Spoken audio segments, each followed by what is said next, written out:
Hi everyone, Glama here. Thank you for joining me here at the end of the day with Glama. Today I wanted to talk about Robin Williams. That's what prompted this whole live chat event thing. Um, make sure this is working.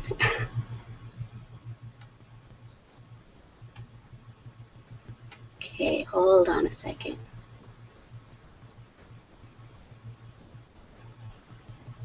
Okay, so I think I'm on. Let me start this again. Hi everyone, Glamwa here. Thank you for joining me here at the end of the day with Glamwa. And today I wanted to talk about depression. I've been wanting to discuss this for a while now, and I just haven't gotten around to it because it is a very sensitive subject and an emotional one. So I hope I don't get emotional and cry like I always do. But what prompted me to go ahead and do it is Robin Williams' death yesterday. It really touched me deeply, as it did probably most of us, because he was such a great guy. He brought joy and laughter and happiness to everyone, especially, he definitely did that for my family, so I know he did that for countless of families and individuals out there. Around to it, because it is a very sensitive. Oh, let me mute that. So I just thought, this is the perfect time to discuss it. And if any of y'all have any ideas, or not so much ideas, but if you have any thoughts on the subject, I would love to see your comments down below.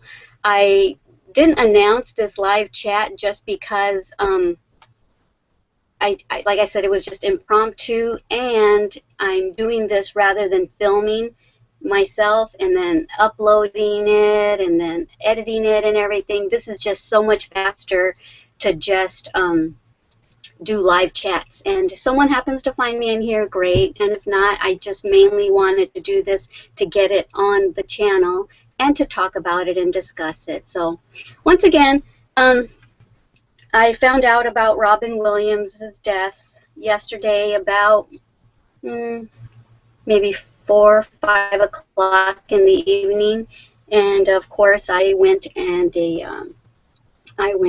posted on my Facebook page. As you can see there, all the different movies, that he's been in that just brought us laughter and joy and just good times with our family watching his shows and stuff. Robin Williams, it says 1951 to 2014, and it says you will be missed. And he definitely will be missed. What's really weird is that the last time that I saw him on a talk show, or he was doing an interview, I don't remember what show it was on, and he's always on. He's always the comedian. And, I kind of saw deeper than that, and I thought, because I kind of know what that feels like. I tend to be goofy to cover up stuff, and I just have a feeling and had a feeling that that's what Robin Williams did too.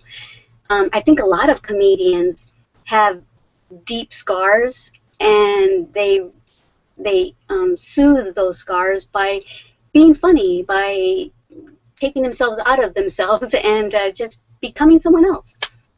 And so the last time that I saw him in an interview, I just thought, he's always on, he's always making people laugh. But then there was moments where he would pause, and I saw sadness, and I recognized it because I have it too. So the reason, I'm probably not making a lot of sense. I know I'm going back and forth. Like I said, this is impromptu.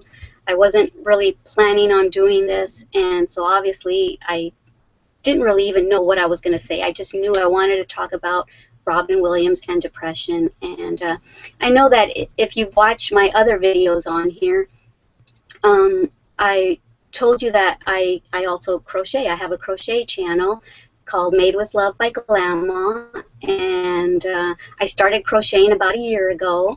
And so I told you in one of my previous videos, I think my introduction video on here, that I was going to explain why I started crocheting, and it had to do a lot with depression and having to keep myself busy and having to keep my mind off things and just focus on something else. And crocheting has done that for me. Crocheting, knitting, sewing, drawing, you know, all those things, all those creative things, you know, get my mind thinking about that rather than on my past. So I've been wanting to make this video for a long time to explain all of that, and I know that many of y'all have asked me to make a video on this. There's a couple young girls that are my viewers that have asked me to make a video on this, and so here we are. And I know that most of y'all won't find me in here live because I didn't announce it, but afterwards, after I stop broadcasting and it's uploaded to the channel, you can leave comments if you want, or you can email me if you'd like. My email address should be below the video. So yeah, I've had depression probably that I can remember. I mean, probably my whole life, but from what I can remember, I actually remember having negative thoughts at the age of 5. Yeah, pretty young.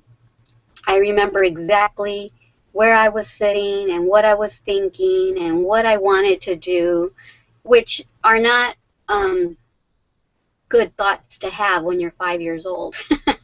So yeah, they were definitely thoughts of not wanting to be alive anymore. So I'll just leave it at that. I even had it planned in my head how I was going to do it. Can you believe that at the age of 5?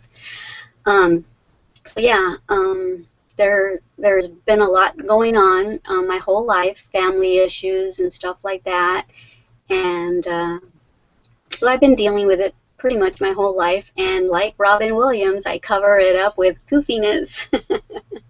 Yeah.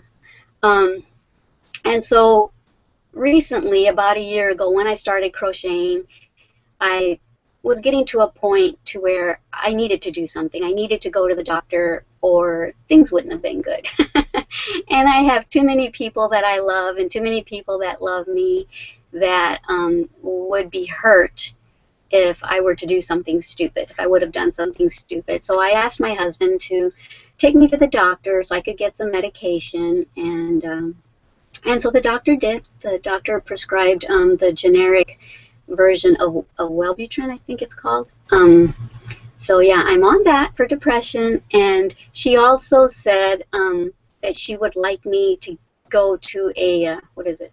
I always forget. Is it psychiatrist, psychologist, whichever. The one that can diagnose what type of depression you have.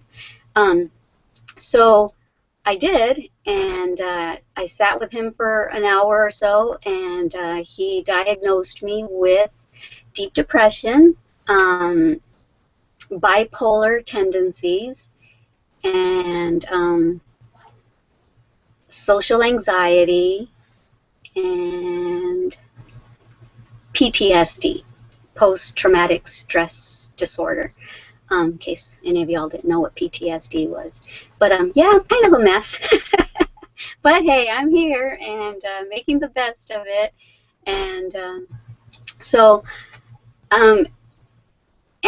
we mainly focused on the depression and on the social anxiety, and not till about the last, I'd say 10 or 15 minutes of our session did we start touching on bipolar. And so I think I personally feel like I am full-blown bipolar.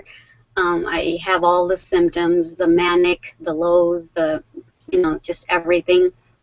But because we didn't have a lot of time, he diagnosed it as bipolar tendencies, and he says we'll talk about it more in our next session. And I didn't go. I didn't go to the next session. I mainly just wanted to get a diagnosis. You know, that way I can just okay, focus on what it is that's wrong with me so that I can make it better. And basically I know what brought me, to depression and everything. And I really didn't want to talk to anybody about it because I know what the problem is or was. I just wanted something prescribed that would take the edge off so that I wouldn't do something silly. Because I love too many people. My glamour girls, my kids, my husband, my pets that are back here. They would miss me. Maybe not anybody would, but they would miss me. So anyway, I know that a lot of people have depression, and there's been a lot on the news about teen suicide and bullying, and that leads to depression, that leads to suicide. So to me, this is a very, very important issue to discuss. So I don't know if you guys are open to discussing this, if you want to tell your story or not. I'm just kind of touching on things about me briefly just because I don't want to scare y'all. I don't want y'all to think Grandma's crazy and scare y'all away. I'm not crazy. I just am like probably 80 or 90% of the world. Hi, Trina. Says, hey, Grandma, I'm battling that too. I know you're one of the persons that I was talking about when I said some of my viewers have wanted me to do a video on depression, and I've got a couple teenagers too that really, really just brings tears to my eyes. And one of them asked me not to mention any names, but she's going through a lot. Her sister is very, very sick and getting a lot of the attention, and so she feels left out. She feels really bad for her sister. She loves her sister, but she's feeling really left out and neglected, and that's turning into depression. And she says, I don't know what to do, Grandma. And so my advice to her was to pray about it and to let her feelings out to him and to anyone that she has in her life that can pay that attention to her that she needs right now. Surround herself with people that love her, and mainly pray, because with prayer anything is possible. I know that's what's kept me sane, that and crocheting. So yeah, I don't want to touch on her subject too much just because I don't know if she has friends on here that they might figure out who it is, so I want to respect her. Okay, Trina just said, I go through it too. I sometimes don't get up for days. I get real tired. I'm thinking I'm going to move so I can live again. So stuck here. You want to move out of state? Is there people you're trying to get away from possibly, or just need to put yourself in a different surrounding, maybe, just like you said, to live again, to start over, and I wonder if that's why I do what I do so much. I've moved from Texas to Washington State, back to Texas, back to Washington State. I'm probably running away from it, which is, I'm basically running away from myself, and myself is everywhere that I go, so I can't run away from myself. I just need to deal with it, which is what I'm doing. I'm probably 60% better, than I used to be. I'm a deep thinker. As I'm crocheting, I'm sitting there thinking about all kinds of stuff, and working it out in my head and reasoning it all out. And I think that's helping. Crocheting is it's helping me. It's very therapeutic, without having to go to a psychiatrist or psychologist or whatever. I'm finding my therapy through crochet, through just working it out in my head. And I know that the things that have happened to me aren't my fault. I realize that. I've had things happen to me my whole life. I've been hurt physically by men and by family members, a family member. I've gone through a rape. Um, Lots of stuff. So I'll just leave it at that. Well, there's one more thing. When I was about 18 years old and living on my own, I had a stranger break my door down, and he told me he was going to rape me, but I basically talked him out of it. I talked about God, and that he was there for about 2 hours or so, and he said, "Why did you have to start talking about God? I can't do this now." So anyway, that didn't end up happening, but still, it was still very traumatic. It was very scary to get woken up at 2 in the morning, 2 or 3 in the morning, with your door being broke down. So yeah, isn't it just awful how that saying, once a victim, always a victim?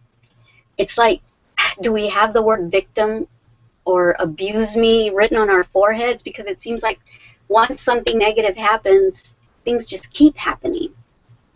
I don't know if it's because I put myself in those situations. I don't see how, actually. I mean, like I said, that one incident, I was asleep 2 or 3 in the morning. So yeah, there's been a lot of stuff, and I'm just touching. There's like countless events that have happened in my life that have brought me to the point to where I needed to ask my husband to take me to the doctor, because I didn't want to do something to hurt myself. I'll be honest with y'all, and please don't be scared by this. Please don't be turned off by Grandma after this, but I did attempt to take my life when I was about 26, 27 years old, and I have an ugly scar to show for it. And so I'll show you, just because I want any of y'all out there who have gone through this to know that you're not alone. So I don't know if you can see this scar or not.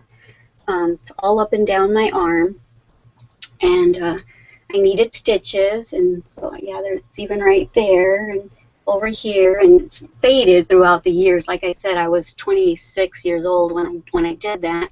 I'm 50 now, or I will be next month. I'll be 50, so yeah, I wish the scar would disappear completely. But maybe I look at it, obviously, a lot, because when I reach for things, there it is. When I'm crocheting, there it is. It is a good reminder of what not to do again. Don't do something that selfish and stupid again, because there's too many people out here that would be affected by it.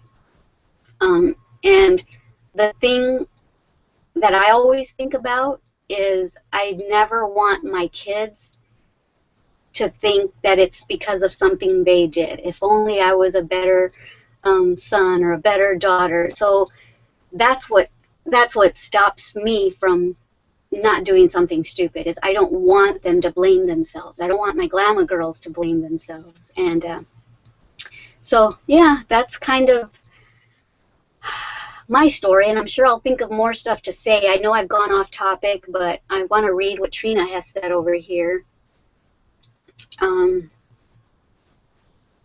Trina says, "I can't do this anymore, so I think I'm going to fall off the face of the planet." No, you're not. Don't do that to us, Trina. Don't do that. Don't make me cry. By saying that, you brought tears to my eyes. Don't do anything stupid, okay? I'm thinking the coast. Oh, okay, you're just thinking of moving. Not going to leave my phone number, so my address, so I can have peace. My kids are a nightmare. They are grown, so I can. You know, I'm going through issues right now, too, with kids that don't appreciate everything that I've done. And I'll get into that a little bit more as well. Anyway, I want to finish reading your comments, Trina. It says, "I can't watch my grandbabies go through abuse. Oh, so mad, so sad. I want my own life now, where I can hear what's going on. They don't listen to me anyway."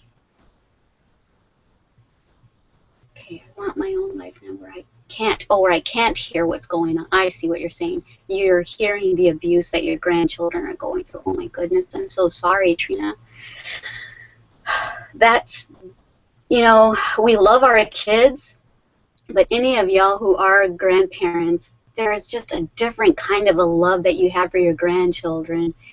And so I feel for you, because if anything like that was happening to my Glamour girls, I would, yeah, I'm not sure what I would do. Even with just what's going on with them, with the divorce and the custody battle that they're going through right now. That's why we're here in Texas, 'cause I don't want them to go through it alone. I can only imagine if they were getting abused the way you're saying that your grandkids are. I'm so, so sorry for that.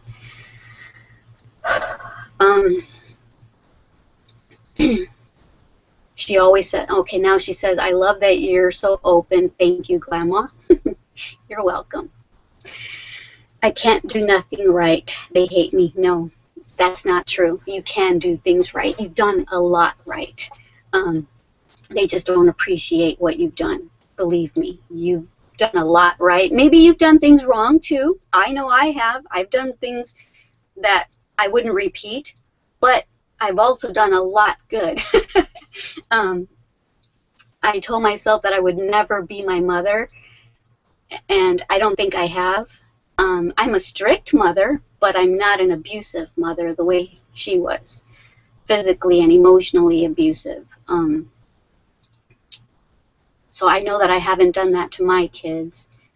My yes does mean yes, and my no does mean no with them, so I am a strict parent. I had to be. I was single. I'm only 4'11" and a half, and I was 95 pounds, 100 pounds most of my life. I had to be strict and tough, you know, so they wouldn't walk all over me. But yeah, just I touched a little bit on how I've gotten abused by men in the past, physically beat and stuff. And so I've left with my kids and a few changes of clothes in the car, my pets, and gotten in the car and just taken off. And this might sound irresponsible, but I had to do what I had to do. And so we lived in the car, you know, for a few days. And then I pawned some stuff so that I could get us a place to live on our own. Yeah. So a mom does what a mom has to do, right? You got to do what you got to do. You know where I got that little line from? Robin Williams in when he played the nanny. The heck is the name of that movie? That's like my favorite movie, and I can't think of the name of it. And he always says, you got to do what you got to do. And that's something I always say because I am goofy. You know, I lived in the car for a little bit, but I got us a place, and I just needed to get away from the situation so that I could think of what to do, and that's what I did. Lived in the car for a few days, ended up going into our storage unit, pawning things, VCRs and all kinds of stuff like that to get enough money for me and my kids to make our own home. And so for most of my life, I've been single. That was probably when my daughter was about 5, and she's 23 now, and I've only been married to my husband, my current husband. Got rid of the other one. I've only been married to my current husband about 9 years, and I met him a year prior to marrying him. So from the age of my daughter being 5 to the age of her being about 13, 8 or 9 years, I was single, raising them by myself. So yeah, but life is good now, and things do get better for any of y'all out there that are going through situations. If any of y'all are getting abused emotionally, physically, take yourself out of that situation. Don't put yourself in any kind of danger. Think about how to get out of the situation. Plan. Don't just don't put yourself in a dangerous situation. Tell someone that you trust. Don't call a hotline. You know, not don't call a hotline. I was going to say don't don't just put up with it. And then my next thought was call a hotline. If you have to. Email me if you have to. It's Leticia at madewithlove@madewithlove.com. I was just about to give you my photography email address that I don't use anymore. But let me pause here and read what Trina has said. CPS just took my Jaden. Court today at 1 p.m. Oh my. Me too. I was strict. You were strict with your kids as well. My daughter is mean like my mom was. The same thing. She's just like her. How could I give birth to that woman? Oh. Ha ha ha. Well, it's in the genes. It's not anything you did. It's in our genes, I guess. And my kids are good kids. I'm having a situation with one of them right now who is very unappreciative of everything, but for the most part, they're good kids. But they're not mean-spirited or hateful or have, mean hearts or anything. They do have good hearts. So I'm grateful for that. Maybe because I got them out of situations. Had I stayed in certain situations, they may have become abusive themselves to women or let themselves get abused by a man. My daughter, later on when she does find someone to marry, hopefully she's not going to find someone that is abusive to her physically. I'm hoping I got away soon enough. You know what? I don't even know how long I've been live. I don't know. Have I lost myself here? No. Hope I'm still on. I'm sure I am because Trina's still talking to me.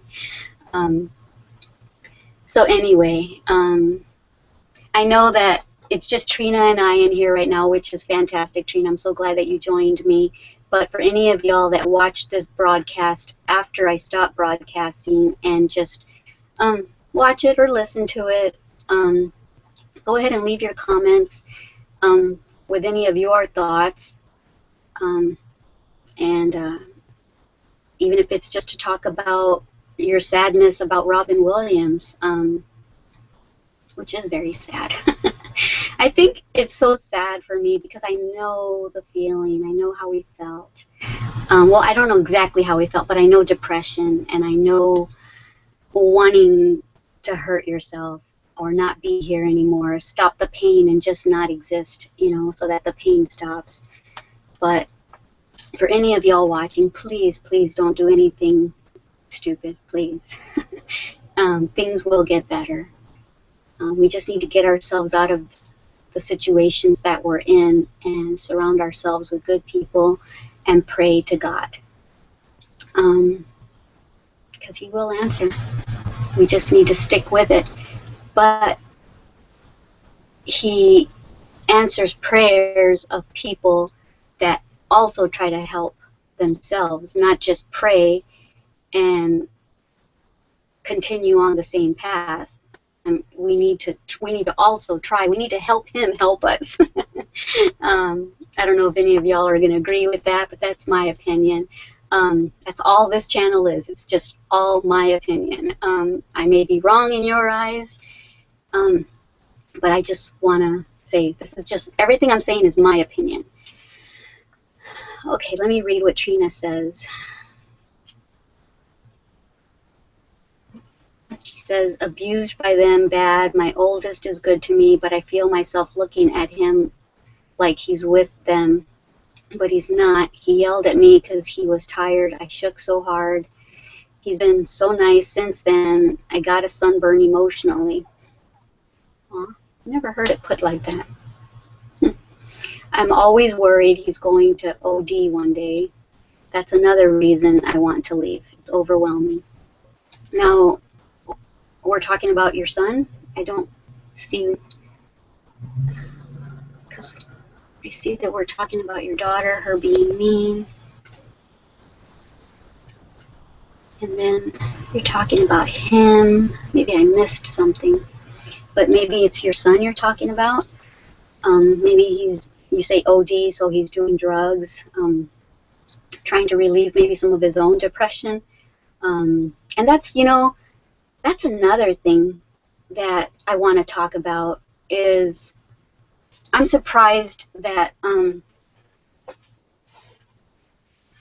that the pot hasn't exploded or overboiled prior to a year ago when I felt like I needed to go get medication, because a lot of times people that get abused, raped, molested end up turning to drugs or alcohol, prostitution, things of that sort. And that's something that I've never turned to. I've never had a vice like alcohol or drugs, or obviously not prostitution, but I've never turned to anything else. I've just kind of kept it all bottled in, which is not good to do for y'all that are doing that. It's not good to do, because that's why this happened, and that's why those thoughts are still there. I have to fight those thoughts all the time. I have to keep myself happy. I have to play positive thoughts and think about positive things. And a lot of my positivity comes from my glamour girls and my pets because they sense when I'm sad. My pets especially, they sense when I'm sad, and they just come and rub all over me, like soothing me, like it's okay, Mom. So I have to focus on things like that bring me joy, and that's what y'all need to do too. I forgot what I was saying. Oh yeah, vices.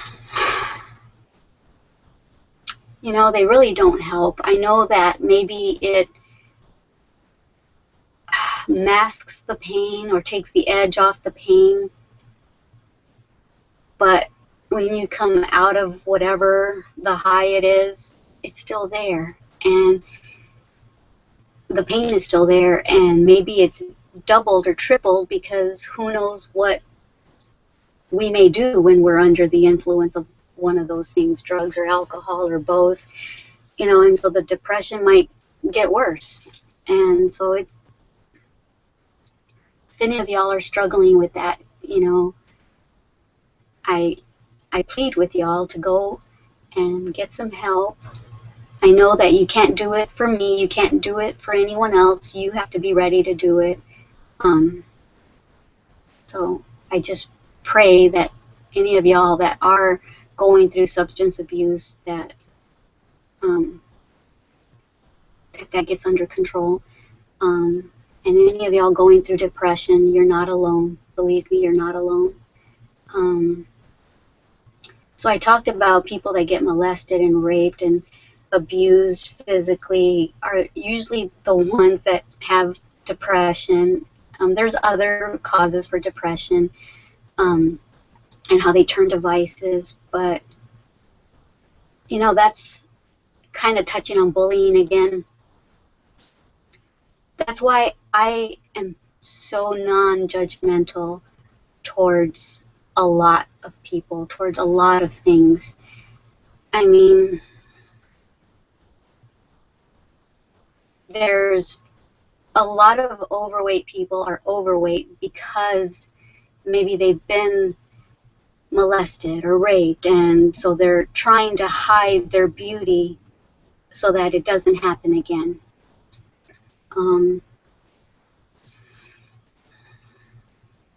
I know that, I have friends and they say, and I've seen stuff and I've read stuff that heavier people hate it when they're told, you have such a pretty face, as if the rest of them isn't pretty or attractive. And like I said, perhaps they've put on that weight to hide their beauty, and pretty face and pretty body, in your mind might think, uh-oh, this might happen to me again.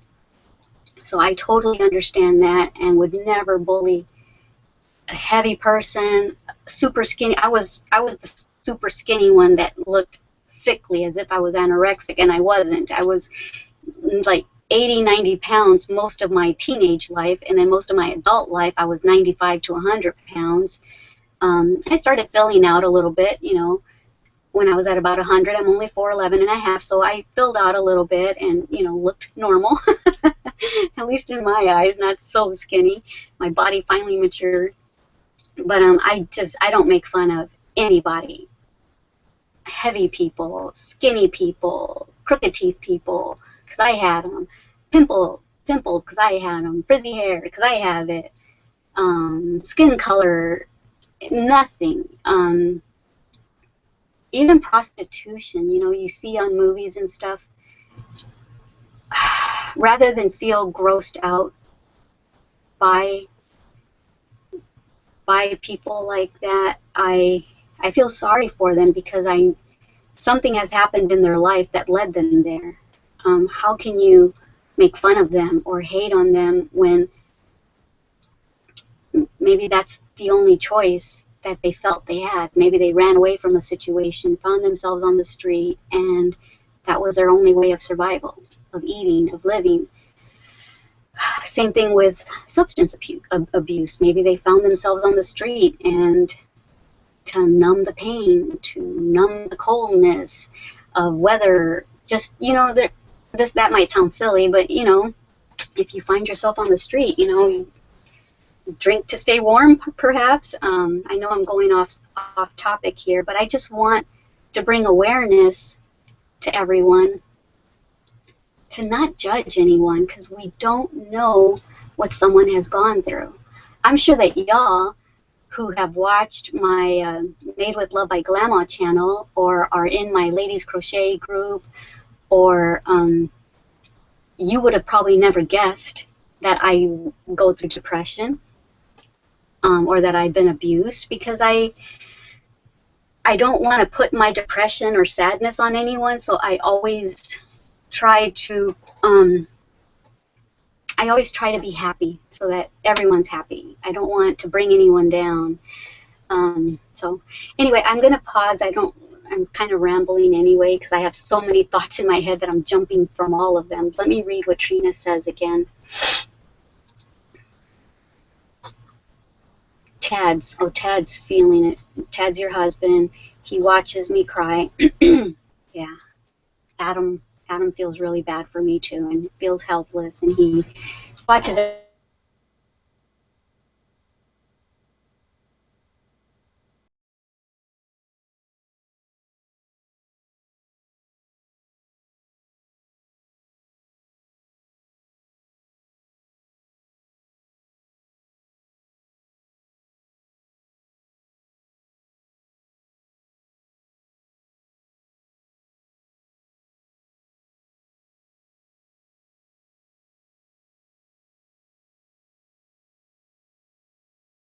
And you